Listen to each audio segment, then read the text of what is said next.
and it offers, it offers absolutely no protection from a surge of a storm of any type, whether it be a direct hit or a passing storm. This is an example of how the north side of the road in certain places will be affected. This road area here is on the eastern end of town. It's relatively flat. It was washed out, and that was not from wind, and it was not from rising water. That was from surge. Surge is minimized with beach renourishment projects. So I want to make that point again. We're looking at how to fairly assess based on your protection from storm surge. Storm damage reduction, you can see Ivan on the left, and to a degree this is an oranges and apples, but to some degree it's not. This is Katrina, this is the beach after Katrina. We had zero damage essentially. I think we had a very few sacrificial walkways that we knew any type of surge would get, but for the most part no structural damage, and it was due to the beach renourishment project that was just a few months before. Had we had this beach in place with Ivan, we pretty much can document that our damage would have been much less on the beach side and across the beach, across the road, I'm sorry. Improved protection of property, which could equal lower damage assessments and insurance coverage in the perfect world with nice insurance companies. So we throw that in there because we hope that maybe one day that would be the case. This is Holiday Inn, and I think if you see this, you'll see what we're talking about. This is Holiday Inn in 2000. The surf is on the foundation. And that's where the beach is going. Every single day, it's moving northward, period. That's a documented fact. This is the beach renourishment program, Holiday Inn after their 2001 emergency beach renourishment program in Gulf Shores.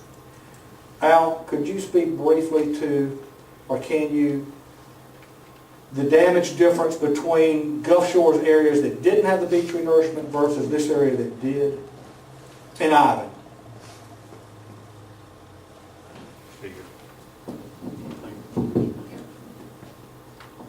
Ivan is probably like the worst test case to have to describe anything for. I don't want to stand up here and try to tell you that everything was... Introduce yourself. Yeah. Al Browder is our engineer.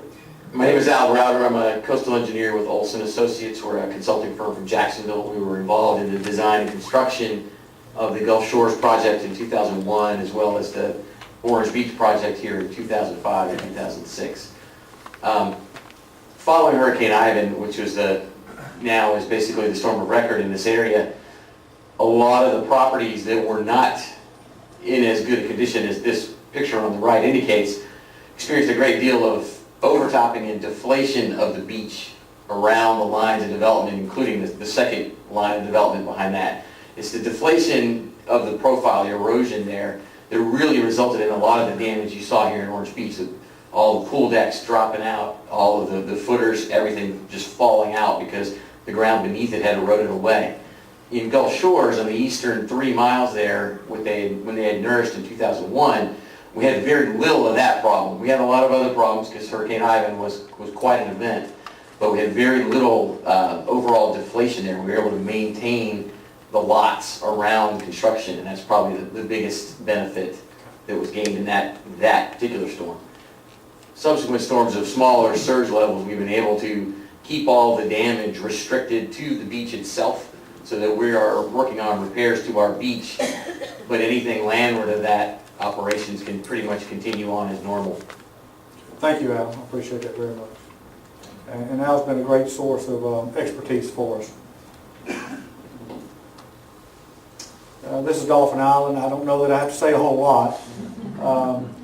But if you look at the left, you'll see there's just no elevation on the beaches. And there's just no protection. The surge rolls right across.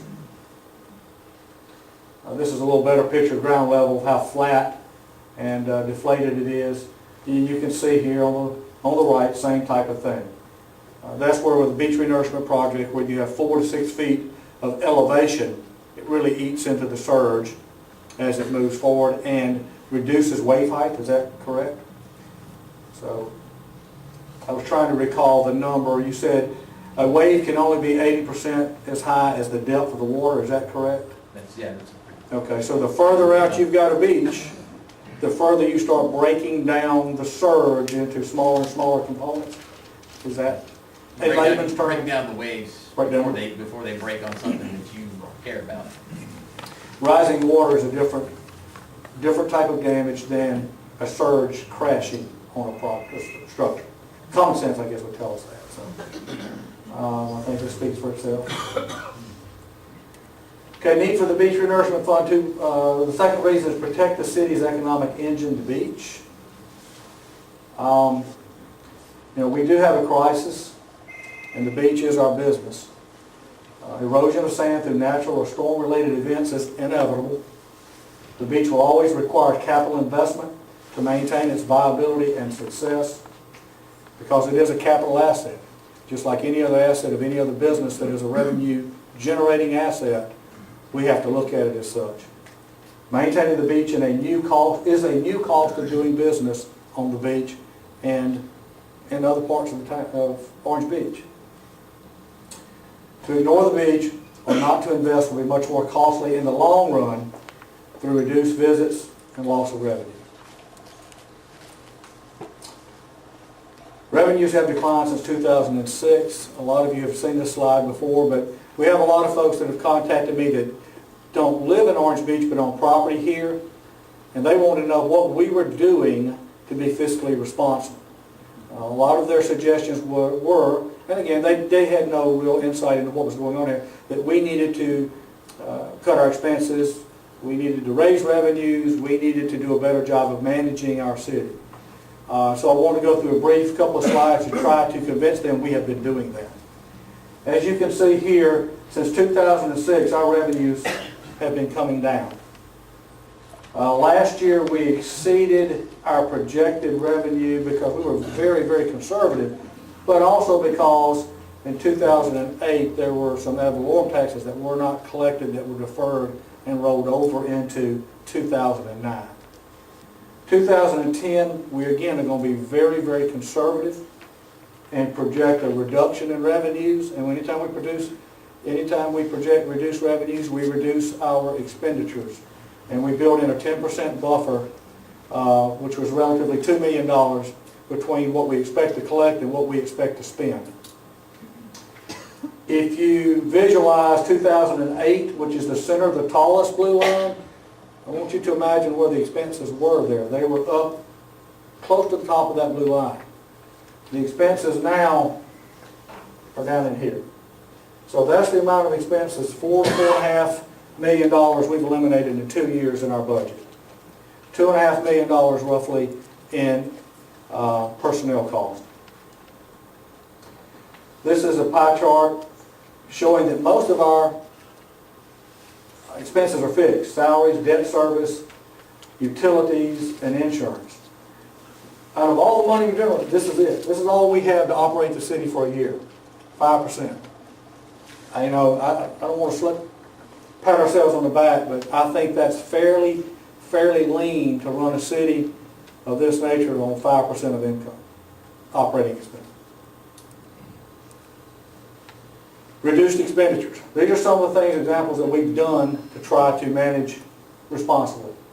We have a reduction in workforce of, over the course of 18 months to 2 years, we are down 40 plus positions. Total savings of $2.5 million annually. We are in a hiring freeze. We do replace certain positions that require to be replaced to maintain a level of service, but we are through attrition evolving and remodeling or looking to remodel some of our departments. Overtime is minimized. But I just want to say, with 40 positions less, we're still providing essentially the same exact services that we were providing 2 years ago. Traveling and training has been cut. Utility management is just a small example. We save $40,000 this year, more than that, just on lighting at the sportsplex because we educated ourselves on when the demand charges kicked in, when we could turn the lights on and save the most money, and that's what we've been doing. $450,000 in savings on the sportsplex, the golf complex, and turf management because we consolidated and reorganized that arm of the city. We are